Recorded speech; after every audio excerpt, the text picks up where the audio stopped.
asking, should the pro-Palestine march go ahead on Armistice Day? Well, the Metropolitan Police promise to clamp down on lawbreakers during such protests is seen by some as a necessary measure to protect the sanctity of the war memorials like the Cenotaph, while others view it as an infringement on the right to peaceful protest.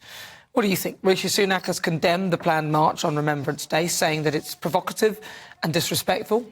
Organisers of the pro-Palestine protest argue that they have no intention of disrupting Remembrance Sunday and will avoid the Cenotaph entirely. How about they avoid the day then instead? So should protesters have the right to protest, or should they respect our history?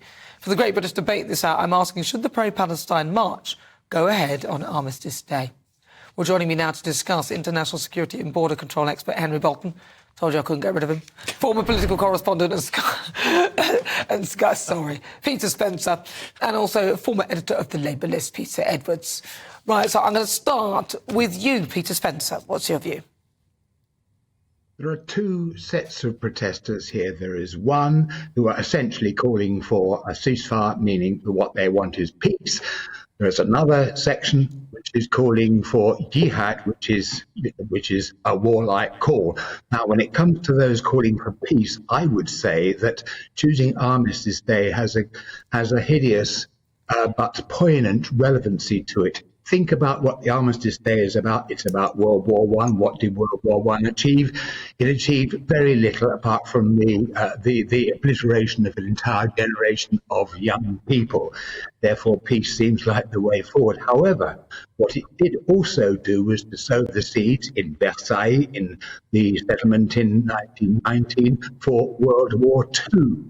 That is a point to be borne in mind by those who call it jihad. What does violence do?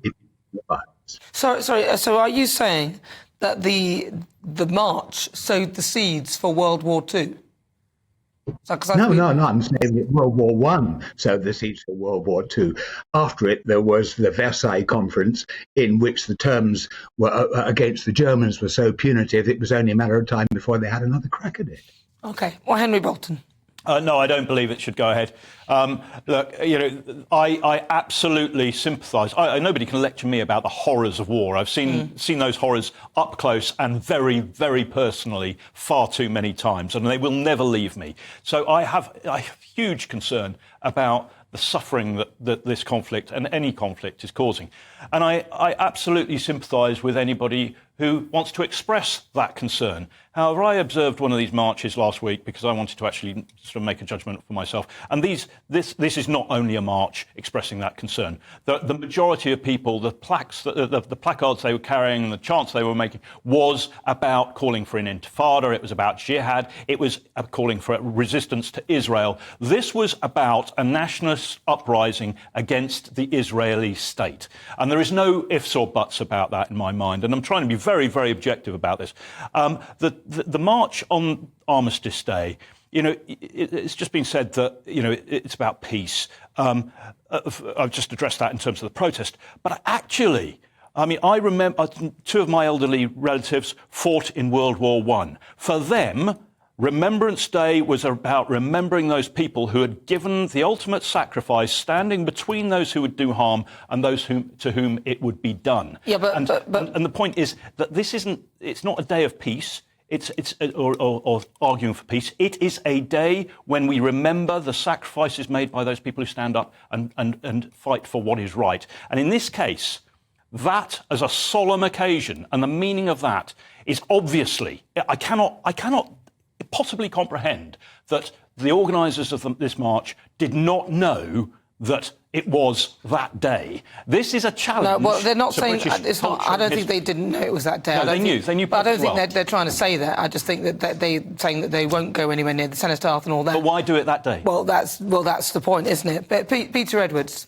I think it would be ill-advised to go ahead. We've got Armistice Day and Remembrance Sunday next weekend, and that should be a time of coming together. One can believe that while feeling angry and distressed about the terrorist atrocity on Israel and feeling angry and distressed at the suffering going on in Gaza right now. But we're talking about protests we've had in London over the last few weeks, and I completely understand people speaking up for Palestinians and Gazans when there's so much suffering. Clearly, there's an ugly minority. I think Henry used the word majority. I wouldn't use that. But there's an ugly minority within those protests who are being disruptive on the streets of London, some other UK cities. We cannot risk that happening again next weekend. So it's not illegal, and we're allowed to protest peacefully, but it would be very ill-advised to go ahead. But what would you say? So in other countries, say France, or there are other countries that would ban this already, and actually in those Palestinian countries, I don't even think they'd be able to march themselves.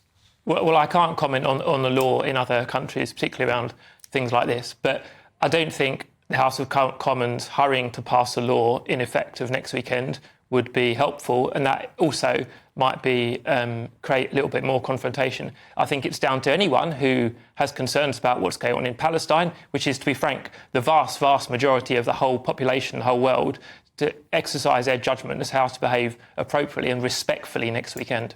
You know, what's interesting is one of my friends actually went to a pro-Palestine march, and she was telling me that people were actually calling for peace and actually calling for peace between Israel and Palestine. So but the problem that a lot of people are seeing is that there were others calling for jihad, and even if you try and interpret it as something else, it just doesn't seem to work correctly. So, Peter Spencer, you are sort of saying that actually this should go ahead?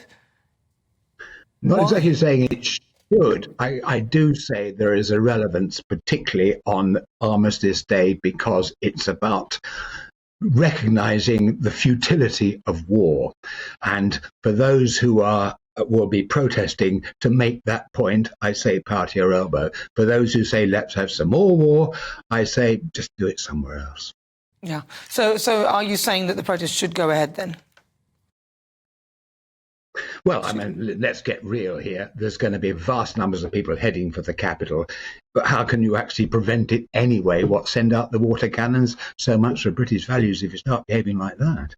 Well, I mean, he makes a good point, Henry. There's no way of even stopping it anyway. So if you said it shouldn't go ahead, these people will probably gather anyway. I agree. I think at this stage it's probably too late, and I suspect permission has already been given. And a question I would ask the Commissioner of the Metropolitan Police is operationally, how many detention cells do you have? I think, correct me if I'm wrong, Sir Mark Rowley, but I think it's 137, which means that you obviously don't want to make too many arrests because you've got nowhere to put people. Well, would it be Sadiq Khan who would have had a say on whether this goes ahead? It would have been the Metropolitan Police, Westminster City Council and the Mayor of London, as I understand it. But if I can just say, the freedom to express yourself does not equate to freedom to intimidate Jews and put them in fear of their lives in the United Kingdom. Freedom of speech does not mean that freedom to call for jihad and violent intifada. And freedom to protest is not a right to go out there and desecrate our monuments or to disturb our national Final word days. to Peter Edwards. Peter Edwards. Well, to pick up on what Henry said, so it's not the Mayor of London that makes operational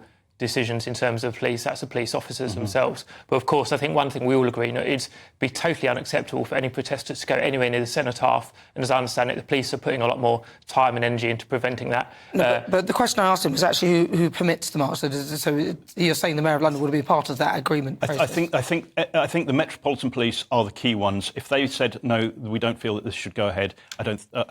Sorry, Peter, carry on. You've got about 10 seconds. Sorry. Well, to go back to your original question, should the march go ahead? No, it shouldn't. It's legal, but it's very ill-advised. It's a moment to come together and show respect for the war dead. Peter Spencer, should it go ahead, yes or no? It will anyway. Let's get real here. But should it? Yes or no? But should it? Well, if this side of it, of course it should go ahead, because, as I say, it's got a resonance with the First World War. So you're saying yes, it should. And Henry Bolton? I'm saying no. No. All right, well, listen, thank you very much. Really good to talk to you all. Henry Bolton, also Peter Spencer and Peter Edwards. Thank you so much for your thoughts.